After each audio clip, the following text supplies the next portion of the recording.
បាទអរគុណតាក់ទងជាមួយនឹងបាទសាច់រឿងបន្ទាប់នេះគឺនឹងលើកឡើងអំពីបាទក្លឹបបាល់ទាត់កងយុទ្ធពលខេមរៈភូមិន្ទដោយបងប្អូនបាទប្រិមិត្តបានជ្រាបហើយបាទក្លឹបបាល់ទាត់បាទកងយុទ្ធពលខេមរៈភូមិន្ទក្រោមការដឹកនាំរបស់លោកគ្រូបាភាសុភត្រាយើងឃើញថាការប្រកួតរបស់លោកគិតនៅក្នុងសប្តាហ៍ទី7នេះបាទគឺមិនទាន់ស្គាល់ពាក្យថាចាញ់នៅឡើយទេបាទអញ្ចឹងយើងឃើញថាសម្រាប់ការដឹកនាំរបស់លោកគឺកំពុងតែធ្វើបានល្អមានន័យថាអត់ទាន់ស្គាល់ពាក្យថាចាញ់មានតែរសជាតិឈ្នះហើយនឹងស្មើបាទអញ្ចឹងមានន័យថាសម្រាប់ការដឹកនាំរបស់លោកកន្លងទៅនេះនៅក្នុងនោះមានការប្រកួតនោះគឺឈ្នះ2ប្រកួតនិងស្មើ4ប្រកួតមិនទាន់ស្គាល់ពាក្យថាចាញ់ទេយ៉ាងណាការប្រកួតកាលពីម្សិលមិញដែលប៉ះជាមួយនឹងក្រុមចំណូលថ្មីគឺ MOI កំពង់ဒေវនោះក៏ MOI កំពង់ဒေវមិនអាចបាន3បន្ទុកពីកងយុទ្ធពលខេមរៈភូមិន្ទទេបាទបានត្រឹមតែចែកគ្នាម្នាក់1បន្ទុកតែប៉ុណ្ណោះដោយការប្រកួតនោះគឺបញ្ចប់ទៅលទ្ធផល0-0បាទអញ្ចឹងមានន័យថាចែកគ្នាម្នាក់1បន្ទុកបាទយើង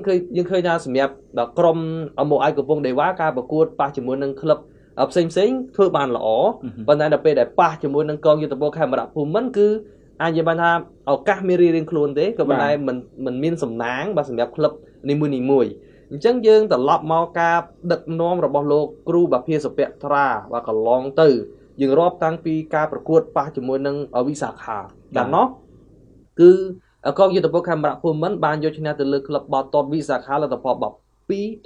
បាទអញ្ចឹងការដឹកនាំរបស់លោកគឺពិតជាធ្វើឲ្យអ្នកគ្រប់គ្រងបាទគឺមានការភ្ញាក់ផ្អើលមែនទែនដែលបានយកឈ្នះទៅលើក្លឹបបាទវិសាខាដែលជាក្លឹបខ្លាំងមួយបាទបន្ទាប់មកទៀតលោកក៏បានដឹកនាំកងយុទ្ធពលខេមរៈភូមិន្ទបាទប្រកួតជាមួយនឹង Naga នោះគឺស្មើជាមួយនឹង Naga បាទអញ្ចឹងក្រុម Naga បងប្អូនប្រិមិត្តជ្រាបហើយគុណភាពនៃការលេង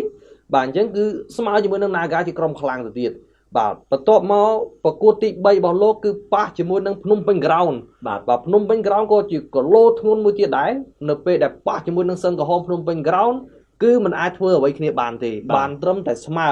បាទត្រឹមតែស្មើតែប៉ុណ្ណោះគឺលទ្ធផល1-1បន្ទាប់មកទៀតបាទលោកក៏បានដឹកនាំទៅប៉ះជាមួយនឹងបាទក្លឹបបាទបឹងកេតបាទបឹងកេតក៏ជាគីឡូមួយប្រកួតប្រជែងខ្ពស់ដែរហើយការប្រកួតនោះក៏មានភាពតានតឹង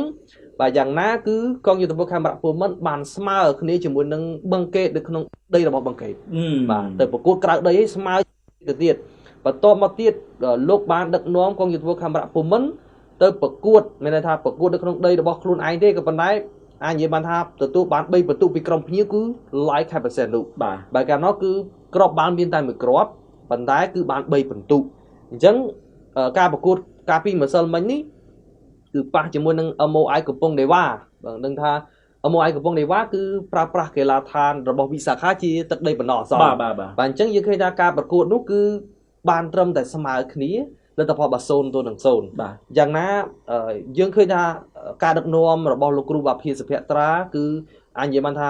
ការប្រើប្រាស់កីឡាករបាទការធ្វើឲ្យកីឡាករមានស្មារតីជាក្រុមណាប៉ះជាមួយនឹងក្រុមខ្លាំងដូចជាវិសាខាជាវិសាខាប៉ះជាមួយនឹង Naga ស្មើមួយ Naga ប៉ះជាមួយនឹងភ្នំពេញ Ground ស្មើភ្នំពេញ Ground ប៉ះបឹងកេតស្មើបឹងកេតឥឡូវយើងមើលឈ្នះ like 50% នោះហើយស្មើជាមួយនឹង MOI កំពង់ဒေវបាទអញ្ចឹងអាចនិយាយថាការប្រកួតបន្ទាប់ទៀតអាចជាការប្រកួតមួយដ៏ធ្ងន់ដែរបើសម្រាប់កងយុទ្ធពលខេមរៈភូមិន្ទព្រោះអាចនឹងត្រូវជួបជាមួយនឹងក្លឹបបាទបខេឌីស្វាយរៀងបាទមិនអាចទេត្រូវប៉ះហើយបាទសប្តាហ៍មុនសប្តាហ៍ក្រោយមួយទៀតព្រោះថាសប្តាហ៍ក្រោយគឺជា FIFA Day បាទជាការប្រកួតសម្រាប់ក្រុមជម្រើសជាតិដែល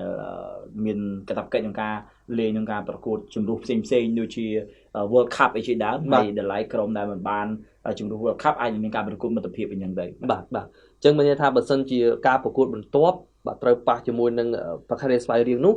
បើសិនណាបើសិនជាបានទប់ស្មើជាមួយបខេឌីស្វាយរៀងឬក៏អាចឈ្នះបខេឌីស្វាយរៀងទៀតគឺមានន័យថា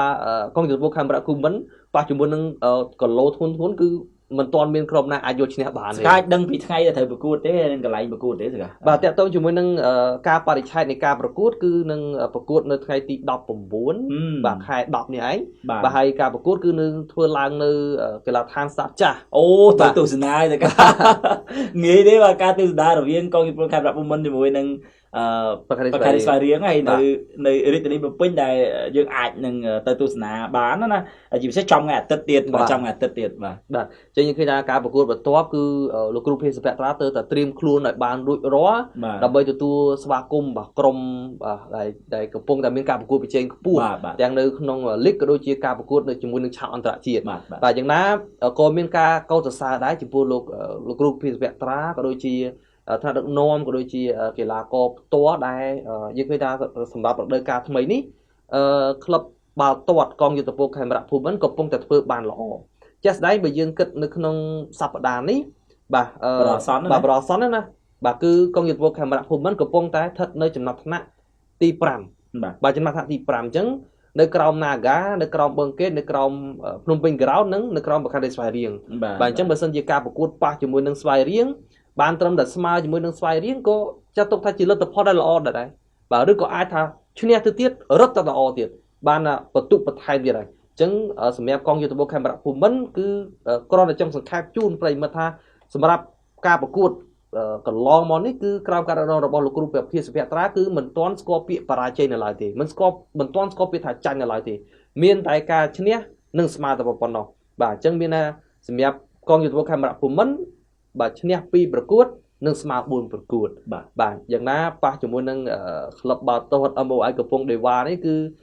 កីឡាករសមត្ថភាពកីឡាករគឺក៏ល្អដូចគ្នាដែរមិនមែនថា MOI កំពង់ដេវ៉ាក៏ដាក់កីឡាករពេញសាច់ដែរបាទសម្រាប់ការជួបគ្នាជាមួយនឹងកងយុទ្ធភូមិខេមរៈភូមិន្ទ